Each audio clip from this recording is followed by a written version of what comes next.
Hello everybody, आप सबका मैं वेलकम करता हूं आज के इस वीडियो में। आज की वीडियो हमारी बहुत इंपॉर्टेंट है क्योंकि आज का जो टॉपिक है हमारा वो है वी लुकअप का, और ये टॉपिक बड़ा ही डिमांडिंग टॉपिक है।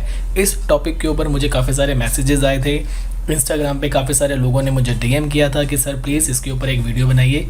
तो आज हम इस टॉपिक को कवर करने वाले हैं हमारे मॉड्यूल नंबर 7 में। देखो, वी लुकअप का मतलब होता है वर्टिकल लुकअप। ये दो चीज़ों से हमारे को हेल्प करता है। पहला कि ये एक पर्टिकुलर वैल्यू के बेस्ड पे पर्टिकुलर वैल्यू को सर्च करके हमें देता है, या फिर जब हमें एक शीट से दूसरी शीट पे या एक फाइल से दूसरी फाइल पे फॉर्मूला कॉपी पेस्ट करना होता है तो उस काम को करने के लिए भी वी लुकअप की हेल्प ली जाती है, राइट। चलिए इसको एग्जाम्पल से समझने की कोशिश करते हैं। मैं आपको वी लुकअप 3 एग्जाम्पल से समझाने की कोशिश करूंगा। ये 3 एग्जाम्पल समझ लेने के बाद आपका वी लुकअप पे कभी भी कोई डाउट नहीं रहेगा, राइट। चलिए शुरू करते हैं। एग्जाम्पल नंबर 1, मुझे यहाँ कहा जाता है कि सर एक ऐसा सिस्टम बना दीजिए जैसे ही हम बच्चे का रोल नंबर लिखें उसकी सामने की ये वाली चीज़ें जो इस शीट पे है ऑटोमेटिकली यहाँ पे वो रिफ्लेक्ट करे। तो इस काम को करने के लिए वी लुकअप की मदद ली जाएगी। किस तरीके से किया जाएगा आइए करके देखते हैं। इक्वल टू वी लुकअप, सबसे पहले इसने हमसे डिमांड करी लुकअप वैल्यू, यानी कि यहाँ पे जो आपको वैल्यू चाहिए वो किस बेस पे आनी चाहिए। मैंने कहा कि रोल नंबर 1 का नाम आना चाहिए, तो मैंने रोल नंबर 1 को यहाँ पे सिलेक्ट कर लिया। उसके बाद मुझे लगाना है यहाँ पे कॉमा। उसके बाद वो पूछ रहा है टेबल एरे, तो यहाँ पे टेबल एरे मेरा क्या होगा, मैं स्कूल डेटा पे जाऊँगा और ये पूरे के पूरे टेबल को सिलेक्ट कर लूँगा। ये मेरा टेबल एरे बन गया। उसके बाद मुझे कॉमा प्रेस करना है। फिर ये मेरे से डिमांड कर रहा है कि कॉल इंडेक्स नंबर बताइए। इसका मतलब होता है कॉलम नंबर, यानी कि मुझे यहाँ पे रिजल्ट क्या चाहिए, नेम चाहिए था। जो नेम का जो कॉलम है ये सेकंड कॉलम है। कैसे, मैंने टेबल यहाँ से बनाना शुरू किया था तो ये पहला कॉलम और ये दूसरा कॉलम। अगर मुझे टोटल मार्क्स चाहिए होते तो टोटल वाला कॉलम तो ये है, तो मैं यहाँ से काउंट करूँगा, पहला, दूसरा, तीसरा, चौथा, पाँचवा, छठा, सातवां और आठवां। ये 8वां कॉलम है तो मुझे 8। लेकिन यहाँ जो मेरे को रिक्वायरमेंट है वो नेम की है, तो जो नेम वाला कॉलम है ये मेरा सेकंड कॉलम है। तो कॉल इंडेक्स नंबर में मुझे यहाँ पे क्या लिखना होगा, कॉलम नंबर 2। उसके बाद कॉमा, और लास्ट में हमारे पास 2 ऑप्शन आते हैं, या तो हम 0 लिख सकते हैं या फिर 1 लिख सकते हैं। अब 0 क्यों लिखा जाता है, क्योंकि 0 जो होता है वो एग्जैक्ट वैल्यू को रिफ्लेक्ट करता है, और जो 1 होता है वो अप्रॉक्सीमेट मैच को रिफ्लेक्ट करता है। तो मुझे यहाँ पे एग्जैक्ट वैल्यू चाहिए, इसलिए मैंने यहाँ पे 0 लिखा।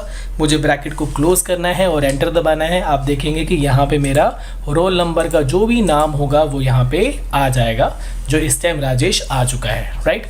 एक बारी और करके देखते हैं। अभी टोटल मार्क्स के लिए हम इसको करके देखते हैं और उसके बाद रोल नंबर को चेंज करके देखेंगे कि क्या चेंजेस हो रहे हैं कि नहीं हो रहे। अभी यहाँ पे हम बात करेंगे इक्वल टू वी लुकअप मैंने लगाया। लुकअप वैल्यू मेरे लिए रोल नंबर 1 है, कॉमा, उसके बाद टेबल एरे, स्कूल डेटा पे गए, पूरा का पूरा टेबल सेलेक्ट कर लिया गया, कॉमा।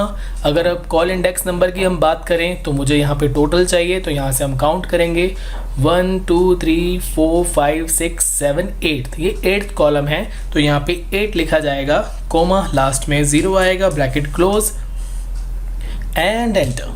तो अब यहाँ पे देख पाएंगे कि हमारे पास टोटल मार्क्स आ चुके हैं। अगर ऐसे ही मैं सबका एक बारी फॉर्मूला अप्लाई कर दूं तो सबकी वैल्यूज़ आ जाएंगी, और जैसे ही हम अपने रोल नंबर को चेंज करेंगे, जैसे कि रोल नंबर 5, तो उसका नाम और उसके टोटल मार्क्स देखो मेरे सामने चेंज हो रहे हैं। जैसे कि रोल नंबर मैं 9 करता हूं तो आप देखेंगे कि नाम भी चेंज हो गया और उसके टोटल मार्क्स भी चेंज हो चुके हैं। आई थिंक आपको पहला एग्जाम्पल समझ में आ गया है। अब हम बात करेंगे एग्जाम्पल नंबर 2। एग्जाम्पल नंबर 2 में मुझे क्या बोला जाता है, वो कहते हैं कि सर हमारे पास एक ये शीट है, मुझे आगे किसी को कुछ इन्फॉर्मेशन शेयर करनी है। उस शीट में मुझे सिर्फ रोल नंबर, नेम और टोटल मार्क्स को शेयर करना है। यहाँ से नेम और रोल नंबर को कॉपी किया, दूसरी शीट पे गए, यहाँ क्लिक किया, पेस्ट किया, तो ये तो पेस्ट हो गया। लेकिन जैसे ही मैंने टोटल मार्क्स को यहाँ से कॉपी किया और दूसरी शीट पे ले गए और यहाँ पे मैंने पेस्ट किया, तो यहाँ पे उसका आंसर नहीं आया। ऐसा क्यों हुआ, क्योंकि माइक्रोसॉफ्ट एक्सेल के अंदर एक शीट से दूसरी शीट पे कभी भी फॉर्मूला कॉपी पेस्ट नहीं हो सकता, सिर्फ वैल्यूज़ कॉपी पेस्ट होती हैं। और अगर हम फॉर्मूला कॉपी पेस्ट करना चाहेंगे तो वो वी लुकअप की मदद से होगा। चलिए वी लुकअप से करने की कोशिश करेंगे। यहाँ पे मैंने लगाया इक्वल टू वी लुकअप। अब यहाँ पे वो लुकअप वैल्यू मुझसे पूछ रहा है, तो यहाँ पे देखो मुझे पूरा कॉलम उठा के लेकर आना है, तो मुझे यहाँ पे कोई लुकअप वैल्यू को सिलेक्ट करने की ज़रूरत नहीं है। तो मैं स्कूल डेटा पे जाऊँगा और यहाँ पे टोटल को सिलेक्ट कर लूँगा, क्योंकि इसी के अकॉर्डिंग मुझे पूरा कॉलम वहाँ पे चाहिए।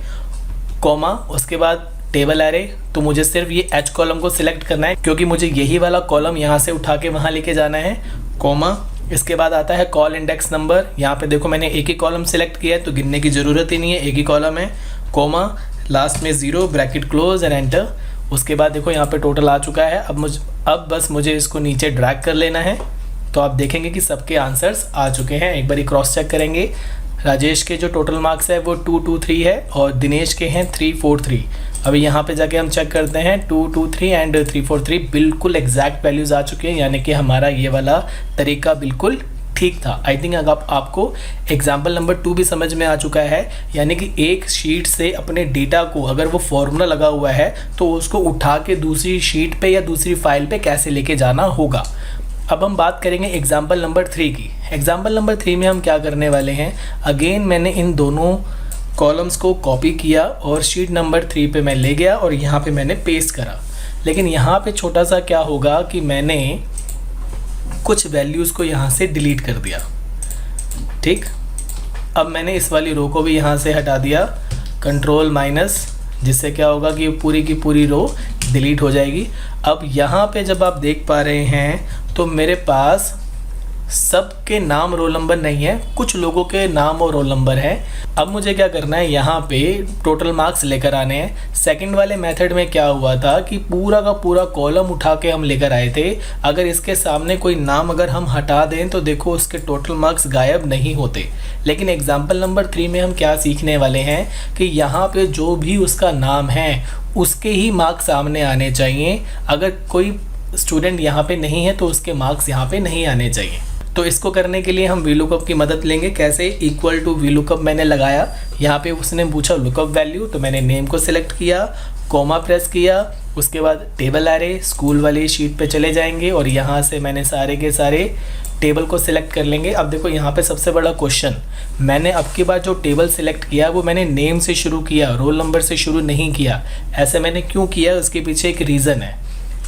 वो रीज़न क्या है कि जब भी हम वी लुकअप का फॉर्मूला लगाएंगे और जो भी हमारी लुकअप वैल्यू होगी, टेबल एरे में हमेशा टेबल वहीं से शुरू करना है।